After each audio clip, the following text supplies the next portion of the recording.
한국의 역사를 탐구하는 교사 김지. 오늘은 수업 6번째 시간 제국주의에 대해서 살펴보도록 할 거고요. 자, 먼저 언제나 똑같이 중요한 핵심 포인트들부터 살펴보겠습니다. 제국주의의 등장 파트에서는 여러분들이 제국주의의 등장 배경 3가지를 알아두셔야 될 것 같습니다. 그래서 선생님이 이렇게 3가지를 마지막에 정리해 줄 예정입니다. 그 다음에 이제 중요한 사상적 기반인데요. 이게 굉장히 중요해서 별표가 들어갈 예정이니까 이 사상적 기반이 어떤 것들이 있는지 정확하게 알아주시면 될 것 같습니다. 그 다음에 제국주의 열강에 침탈해가지고요. 각각 나라들이 어떤 정책을 세웠고 그 나라들이 아시아, 태평양, 아프리카 지역을 어디를 차지했는지에 대해서도 여러분들이 알아주셔야 할 것 같습니다. 그래서 이런 내용들 핵심적으로 알아두시면 될 것 같고요. 자, 그 다음 또 키워드로는 여기 아프리카랑 동남아시아의 민족운동 파트인데요. 여기는 국가, 그리고 인물, 그리고 그 업적에 대해서 여러분들이 확실하게 구분 지어서 나와야 될 것 같습니다. 여기서도 시험 문제 1문제 출제될 거고요. 제국주의에서는 시험 문제 3문제 출제돼. 그러면 한번 보도록 할게요. 제국주의 열강의 침략이 시작되다라고 이렇게 해서 되어 있는데요. 자, 여기 보시면은요, 학습 목표 항상 중요하다고 했죠. 자, 제국주의의 등장 배경 알아둘 것, 그리고 사상적인 기반 알아둘 것. 여기서 사상적 기반 중요하고요. 배경은 3가지가 있다. 알아두시면 되겠습니다. 자, 그다음 2번째 학습 목표는요, 이 열강에서 아시아, 아프리카 침략 과정인데요. 각각의 어느 지역을 어디가 차지했는지에 대한 내용을 정확하게 알아두시는 게 중요할 것 같습니다. 자, 먼저 제국주의 등장부터 보도록 할게요. 이러한 제국주의의 등장 배경에 3가지가 존재합니다. 큰 틀에서는 자본주의 발전인데요. 그 내용을 구체적으로 보면은 첫 번째는 자국의 산업 발전을 위해서 값싼 원료 공급지, 그리고 상품 판매 시장, 이것이 필요했기 때문에 주의를 했다라는 거 첫 번째예요. 2번째는요, 이제 돈이 남아들거든요, 자본들이. 그래서 이 자본들을 새롭게 투자할 수 있는 그런 투자처가 필요했습니다. 그래서 그 2번째 이유고요. 그 다음에 3번째로는 이제 국내에서 여러 가지 불만 사항들이 있을 거 아니에요. 그런 불만 사항들을 이제 돌리기 위해서, 해외로 눈을 돌리기 위해서 이런 제국주의를 실시. 3가지 내용을 정확하게 알아두시고요. 결국에 강력한 나라들이 소국을 침략하고 식민지로 삼으면서 이러한 과정들을 우리는 제국주의라고 한다. 여기 보면은 제국주의 국가가 식민지 원주민의 노동력을 착취해서 상품을 생산하는 모습을 표현한 거, 이것이 바로 제국주의의 핵심적인 내용이다 라고 보면은 좀 더 쉬울 것 같습니다. 자, 그 다음에 또 중요한 거 계속 보도록 할게요. 자, 이 국가들은 약소국이 강대국 지배는 당연하다라는, 자, 여기 사상적 기반 나옵니다. 정말 중요하죠. 바로 사회 진화론입니다. 자, 굉장히 중요한 거니까 다시 한 번 더 읽어볼게요. 사회 진화론, 사회 진화론. 너무나도 중요한 내용 꼭 알아두시면 좋을 것 같아요. 자, 그러면서 이들은 아시아, 아프리카에 있는 사람들은 굉장히 미개하기 때문에 우리 백인들이 이들을 문명화해주는 것이다. 식민지에게 우리가 베푸는 은혜라고 하면서 정당화하는데 사용된 것, 이것이 바로 사회 진화론이고요. 그 다음 내용은 여기 자료 1번과 2번 이걸 읽어보시면 서양인들이 제국주의를 정당화하기 위해서 어떤 정책들을 했고 어떤 생각들을 가지고 있는지가 잘 드러날 겁니다. 그래서 여기 이렇게 같이 읽어보시면은 나오고요. 어떻게 정당하는지. 그래서 여기는 이제 사회 진화론에 대한 이야기, 여기는 이제 배경에 관련 이야기, 아까 위에 있는 거 연결해서 배경 3가지로 해서 공부해 주시면 될 것 같습니다. 자, 여기 여러분이 공부할 거 제국주의 3가지, 그리고 사상적 기반인 사회 진화론, 이렇게가 키워드. 네, 이 페이지에서는 여러분이 건질 키워드는 등장 배경 3가지와 사상적 기반인 사회 진화론, 이렇게만 봐주셨습니다. 그러니까 결국 이 페이지 전체 해봐야 여러분이 건질 키워드는 4개밖에 없다는 거죠. 간단하죠. 자, 그 다음에 지금 열강의 경쟁인데요. 먼저 영국 같은 경우는 3C 정책을 합니다. 그래서 여기 C로 시작하는 거, 콜카타, 케이프타운에서 이 C로 시작하는 거 3군데, 그래서 영국은 3C 정책이고요. 이제 하는 김에 같이 하자면 이 콜카타를 제외하고 아프리카만 보자면 카이로에서 케이프타운이 이렇게 이르면 세로죠, 세로.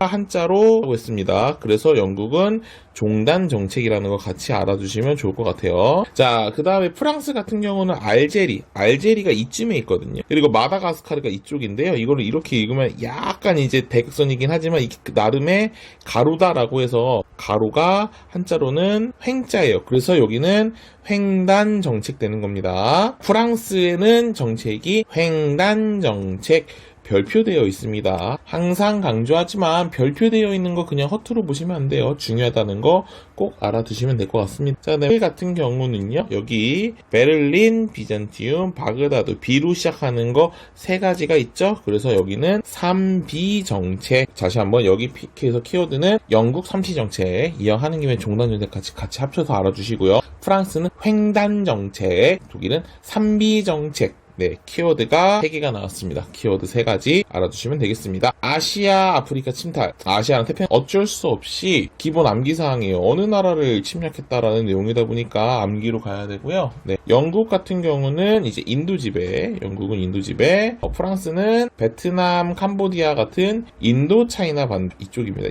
이쪽이 프랑스, 여기 이쪽은 영국. 그다음에 네덜란드 같은 경우는 이쪽 밑에 섬이 있는 인도네시아 파트가 네덜란드. 이렇게 식민지로 삼았다라는 거 같이 보시면 되겠습니다. 중요한 건 아까도 계속 반복하지만 어느 나라가 어느 지역으로 하고 있느냐. 자, 그 다음에 태평양 부분은요, 오스트레일리아, 그리고 여기 뉴질랜드, 이쪽은 영국, 그리고 여기 마셜 제도랑 이제 캐롤라인 제도는 독일, 그리고 필리핀, 하와이, 뭐 이쪽에 아마 괌이 있을 거예요. 그런 것들은 다 미국. 이래서 각 나라별로 어디를 지배하고 있는지 알아두시면 좋을 것 같습니다. 자, 아프리카도 한번 보도록 할게요. 자, 아프리카 같은 경우는요, 일단은 여기 벨기에가 콩고를 집어먹었고요. 자, 여러 나라들이 아프리카를 이제 점령하려고 하는데, 이제 그 와중에 서로 이제 여기 내가 먹으려 하다 보면 싸움이 날 수 있겠죠. 그래서 최대한 서로 간에 갈등을 줄이고자 베를린에 직접 모여가지고 이제 땅을 나눠요. 자, 너희 나라는 여기까지, 자, 너희 나라는 여기까지만 뭐 이런 식으로 서로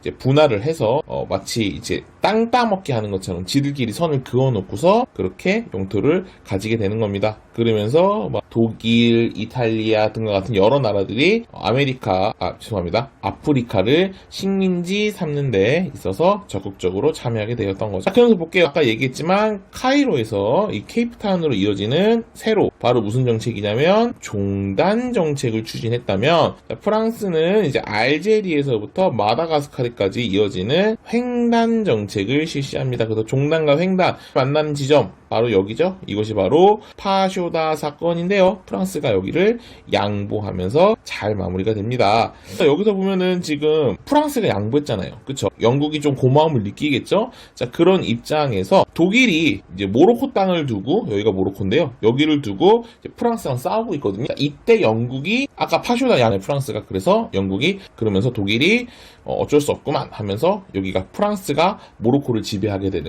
그렇게 되는 나비 효과라고 보면 되겠죠. 자, 이런 식으로 쭉쭉쭉 침탈하는데 그 와중에 이제 다들 여러 나라가 먹지만 독립을 유지한 나라가 딱 두 군데 있습니다. 하나는 바로 여기 나오는 라이베리아입니다. 이 라이베리아 같은 경우는 이제 미국 시민권자와 관련된 거기 때문에 미국을 건들 수가 없어서 여기는 살려줬고요. 또 하나는 이쪽 에티오피아. 그 이탈리아와 전쟁을 해서 거기서 이제 이기게 되면서 여기 부분이 독립을 유지하게 된다. 그래서 이 에티오피아는 이제 메넬리크 2세랑 해서 뒷부분에 한번 잠깐 나오거든요. 그래서 그 부분을 한 번 더 공부해 주시면 좋을 것 같습니다. 자, 그래서 이제 각각의 내용들이 여러분 이렇게 다 정리가 됐는데요. 한번 이제 선생님이 요약 정리하면서 이 부분에 대해서 한 번 더 보도록 할게요. 자, 책 등장 배경 3가지 한 번 더 정리하겠습니다. 네, 첫 번째는 값싼 원료 공급지, 그리고 상품 판매 시장 확보입니다. 물건을 만들려면 원재료가 그 원재료를 싼 값에 살 수 있도록, 들어올 수 있도록 식민지가 필요하고요. 또한 이 물건을 만들 때 이 물건을 비싸게 팔아먹을 것, 그것이 다 식민지가 되겠죠. 식민지를 필요로 하기 위해서 제국주의를 했다. 첫 번째. 자, 두 번째 거 볼게요. 서구 열강들이 이제 너무 발전하다 보니까 돈이 굉장히 많거든요. 그래서 자기 나라 안에서는 이제 더 이상은 투자할 데가 없는 겁니다. 돈은 많은데 투자할 곳. 네, 그래서 이 돈들을 투자할 수 있는 새로운 시장이 필요했던 거죠. 그게 바로 두 번째, 국내 자본의 투자처가 또 어디 식민지고요. 이 식민지를 얻기 위해서 제국주의. 세 번째는요, 각 서구 열강도 보면은 문제가 있겠죠. 어떻게 모든 사람들이 다 만족하고 살았겠어요. 불만족이 있겠는데 이러한 불만족들의 눈을 돌리는 겁니다. 해외로. 지금 여기에 신경 쓰지 않고 해외에서 막 돈이 들어오고 새로운 투자처가 있고 새로운 일자리가 있다라고 얘기하면서 사람들의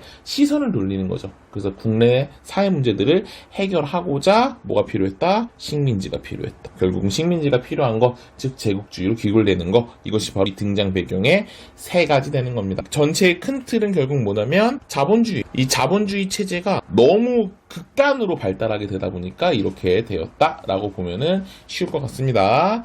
자, 그 다음에 여기 볼게요. 사상적 기반. 강한 국가가 약소국의 지배를 하는 것은 당연하다라는 그 사회 진화론. 그러니까 다인의 일반적인 진화론이 있는데 그 진화론을 어디에 인간에게도 적용하는 거죠. 그래서 여기에 나오는 게 약육강식,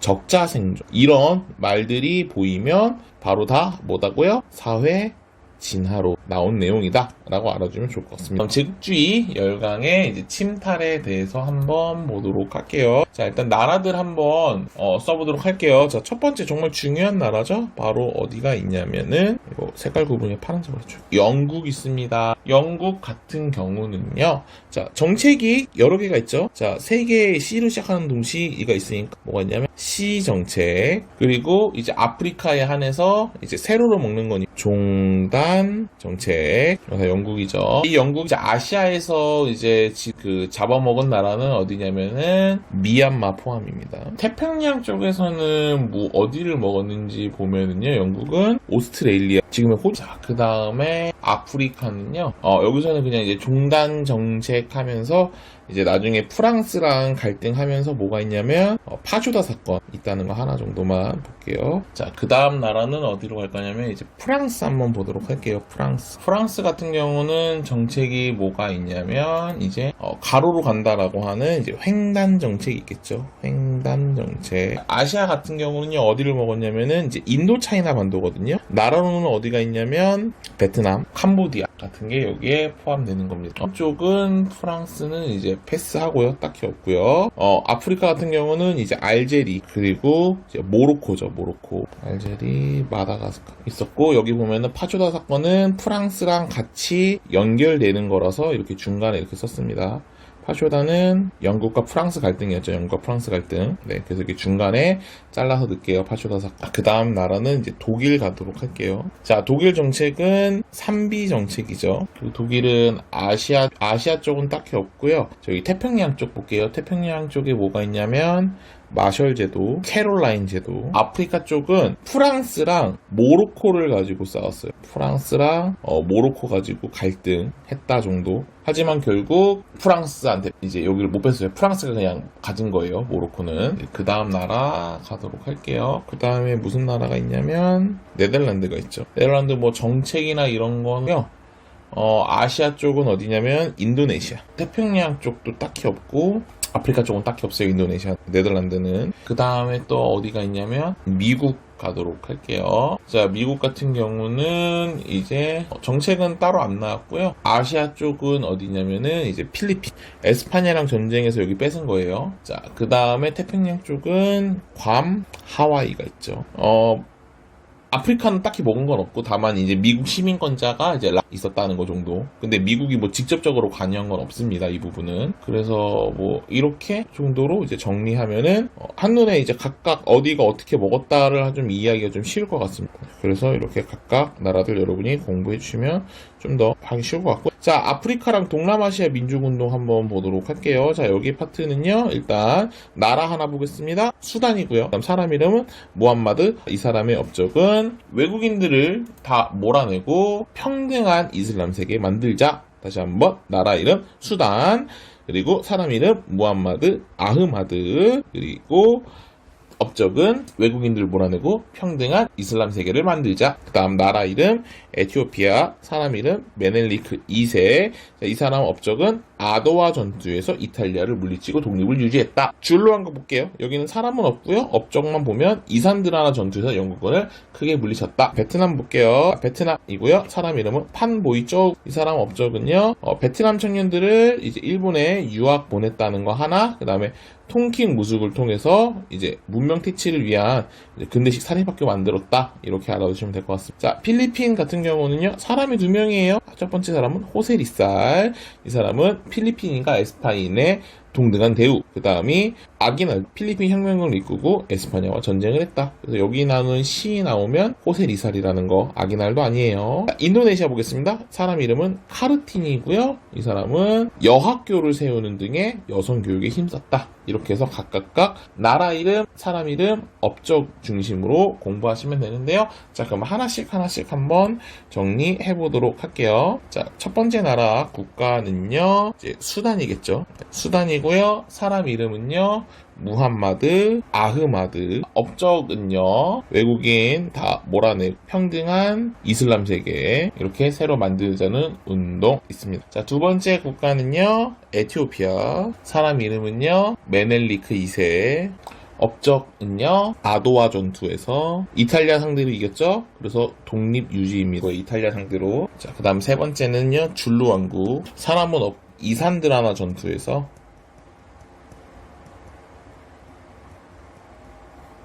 상대로 승리했. 그 다음 나라는 베트남. 사람은 보이. 업적은 두 가지예요. 첫 번째는 뭐냐면 베트남, 일본의 유학. 그래서 두 번째는 통킹 우수, 사립학교. 그 다음 필리핀 볼게요. 필리핀은 사람 이름이 이제 두 명이죠. 하나는 호세리살, 한 명은 아기날도. 업적이 각각 따로따로 정리돼야 돼요. 호세리살 거 따로, 아기날도 거 따로. 호세리살은 에스파냐인이랑 필리핀인 동등하게 대우해달라. 호세리살 같은 경우는 필리핀 혁명군을 이끌고 전쟁. 자, 그 다음에 인도네시아 갈게요. 자, 인도네시아는요, 카르티니가 있어요. 이 사람은요, 무슨 업적이냐면 여학교를 세우는 등의 여성교육. 네, 이런 식으로 해서 각각의 나라 이름, 사람 이름, 업적 정리해서 여러분들이 공부하시면 되겠습니다. 여기서 시험 문제 한 문제 나올 겁니다. 자, 이렇게 해서 여러분들이 공부 열심히 해주셔서 좋은 성적 거두기를 기대하겠습니다. 그럼 여기서 마무리할게요. 그럼 안녕.